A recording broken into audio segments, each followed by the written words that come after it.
დღეს ვამზადებ ტირამისუს, რისთვისაც ძირითადი ინგრედიენტები არის სავოიარდის ჭხირები და მასკარპონე. მე მაქვს 500 გრამი მასკარპონე, ამიტომ გამოვიყენებ 5 ცალ კვერცხს. ამ 5 ცალი კვერცხის გული და ცილა გავაცალკებ ერთმანეთისგან და ჯერ უნდა ამოვიყვანო გულები. დავამატებ 5 სუფრისკოვს შაქარს და ამოვიყვან ძალიან კარგად იქამდე, სანამ კარგად არ გათეთრდება.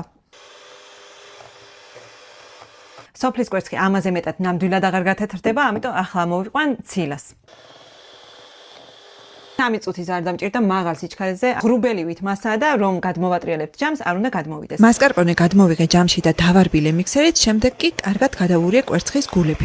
აი ესეთი ჰაეროვანი მასა მივიღე და ახლა აი ამ კვერცხის გულების და მასკარპონეს მასას ნელ-ნელა გადაურევ ბეზეს მასას. აი ძალიან ფრთხილი მოძრაობით. კიდევ უფრო ჰაეროვანს გახდის ჩემს კრემს. მოვამზადე უშაქრო ყავა ამოსავლებად, რადგან ეს ჭხირები ისედაც უკვე ტკბილია და ასეთი ჭურჭელი მაქვს, რაშიც ავაწყობ ტირამისუს. ვავლებთ ყავაში და ვალაგებთ მთლიან ზედაპირზე აი ამ ორცხობილებს. ერთი ფენა ორცხობილები ხომ დავალაგე და დავასხათ ახლა კრემი ისე რომ კარგად დაიფაროს.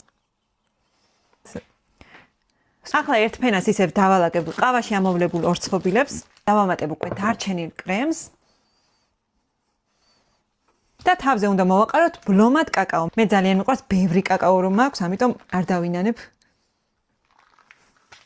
ახლა უნდა შევინახო მაცივარში, სანამ კარგად არ დარბილდება, ალბათ ესე 4-5 საათი.